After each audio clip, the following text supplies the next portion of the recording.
going, guys, and welcome to another episode of Loadout. So today I want to have a big thank you to Hanev, who asked, can you do a class in Star Wars Battlefront around the DLT-19X? So this is the new sniper rifle that's come in the latest DLC update.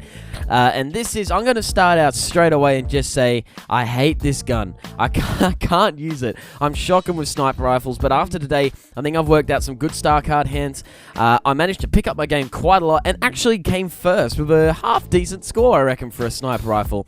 And you'll be able to see that gameplay in a moment. But first of all, here is my class, my loadout for the DLT-19X. So we're going to go over to the star cards. It's really the only thing we can change. We don't have any attachments or anything like that. This is my primary hand. Now, I want to get this cooling cell upgraded eventually, but you need the cooling cell. The cooling cell is going to stop your weapon from overheating for a short time. This one is activated for 3 seconds. Now, in 3 seconds, with the DLT-19X, you can actually get about 5 shots us off. More than enough to take out 2 or 3 enemies, maybe even 6 shots. I haven't sat down and actually worked out how many shots you're going to get off in that time with the cooling cell, but it is enough to take down 2 or 3 guys, and this helps so often in so many times. And when you don't have the cooling cell, the cycler rifle is usually the perfect thing to finish off your target, or even at times I would start with the cycler rifle and then switch back to the DLT-19X. It's perfectly to either start or finish off an opponent, and it just complements the DLT so perfectly. These two cards are just amazing together. These two are just perfect. I don't think there is anything else you can put together with the DLT-19X with this card, apart from one which you'll see in a moment. Now, the jump pack is absolutely essential. There are places in this game that you cannot get to without the jump pack, and those are the kind of places where if you're camping, if you want to get some long-range shots, if you want to sit still, you need the jump pack for, and you need to get there with the DLT-19X. I'm talking about places like the cliff in the center of the map on Hoth. Is absolutely perfect for this weapon and things like that. Little places like that where you just can't get to without the jump pack, and so you need the jump pack, guys. You absolutely need the jump pack. Now, that is my first hand, and this is for the game that I actually reviewed the star card hand, the loadout with. This was the only hand I used. The second hand is really for other maps in general, so this is it. It's pretty much exactly the same. The cycler rifle is too complementary, but the only change is this personal shield. Now, this is for more maps, more maps or sets of uplinks where you don't have the cover, you don't have the places you can camp and get to like that. If you're doing a lot of moving around, if you maybe want to go in and capture an objective like that, that's something that's probably you don't really want to be doing with this with the DLT-19X. But the personal shield got me out of a few situations. I had a game on Endor before the game you're about to see, and it was actually really cool. It went really, really well. But I think, I think this is more something for, when you haven't got the cover, you haven't got the places you can get to with the jump pack and things like that. It's really a backup hand. Most of your work is going to be done with the primary hand, with the cooling cell and things like that. These two cards are just so perfect together, but sometimes you just need that extra defense. Another place where this will work in the Giants of the Graveyard.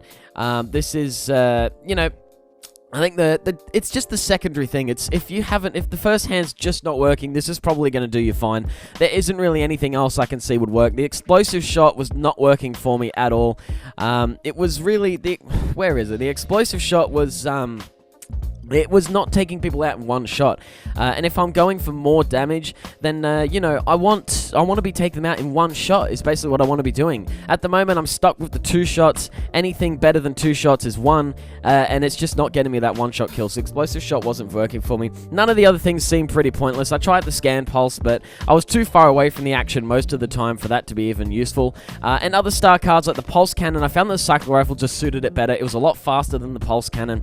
Though I could see a lot of people having fun with some pulse cannon if you really just want to snipe and sit back, but even then I'd probably go on something like the like the T21B or something like that, because the DLT-19X is too slow. You need that cooling cell. That huge recoil is I think if you primarily want to sit way back, I think there's actually better weapons than DLT-19X for that.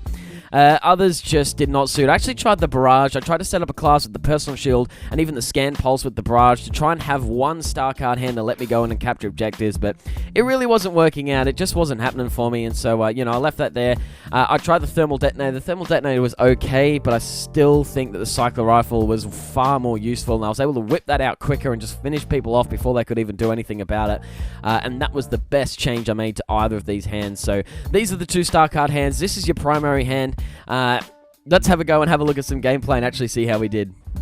So I did actually play a couple of games before this one, so I had a little bit of a fiddle around with a number of star cards, like I said. I had a little bit of practice, and I was genuinely surprised. So this is well after my review for the DLT-19X, and I picked up a much higher score than I thought I would do. At the very start of the game, it was pretty slow off. I hadn't really worked out how to use my star card hand properly yet. And then I think I kind of figured it out. You really just need to find the perfect balance between shots from your DLT-19X, when to try and stop your weapon from overheating, so tapping square or X in the yellow part of the reload, semicircle. When to switch to your cycler rifle, and when to actually use the cooling cell. Now, these will differ from situation to situation, so if you are planning on using this hand and you do want to go and have a, give it a go for yourself, keep that in mind. Really think about switching between them. You don't want... Every now and then, you're going to have to let the DLT-19X cool completely. You need to let that cool completely so that you've got that yellow patch really starting to come back again. If you need to let that happen, though, if you maybe let it overheat sort of once, as in tap it in the yellow once when you've got the big yellow square, then switch to your cycle rifle. Finish them off like that. If you've got more than one, instead of going to your cycle rifle, switch to your cooling cell. Cooling cell is very best when you've got more than one opponent. Cycle rifle is for either starting off, usually though for finishing off opponents that you really want to get completed. You'll actually see here towards the end, I came over to a dude that had absolutely no idea that I was there and just nailed him with a headshot from about a meter away. That was pretty funny. But you could see in any of the big streaks that I have, it is really about the switching about those two star cards. Now, this can be a little different when you're playing in smaller maps, and that's when I use the personal shield, in the sense that sometimes it's still not quick enough, and when you're just absolutely surrounded, that's what that personal shield there is there for, so you can swack on that personal shield, get the flip out of there, and then try again. Now, I think the cool part about having two hands activated at once is the sense that you can use that personal shield hand if you're feeling that it's a bit crowded and stuff. Use the personal shield hand, and then once you've come out, if you die, if you're feeling you're a bit spread out, if the uplinks change and you reckon it's a bit more appropriate to go the other one, switch over to that other hand and start moving in between the cycle rifle, and so on and so forth. You get what I'm talking about, but it really is how you switch between those and the thought that you need to put into switching between those. I was getting better and better at it, and by the end of the game, we picked up well over 5,000 points. I was top of the ladder. I had a KD of, I think, 29 and 16. I'm not 100% sure.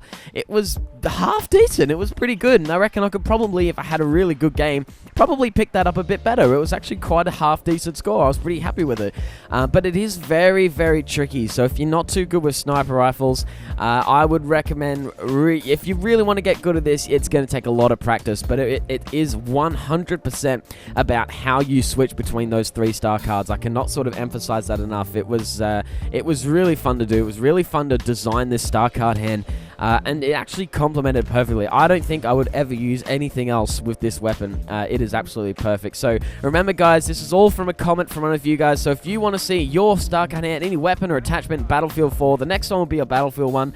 Let me know in the comments below, and I'll catch you guys later. TK out. Have a good one.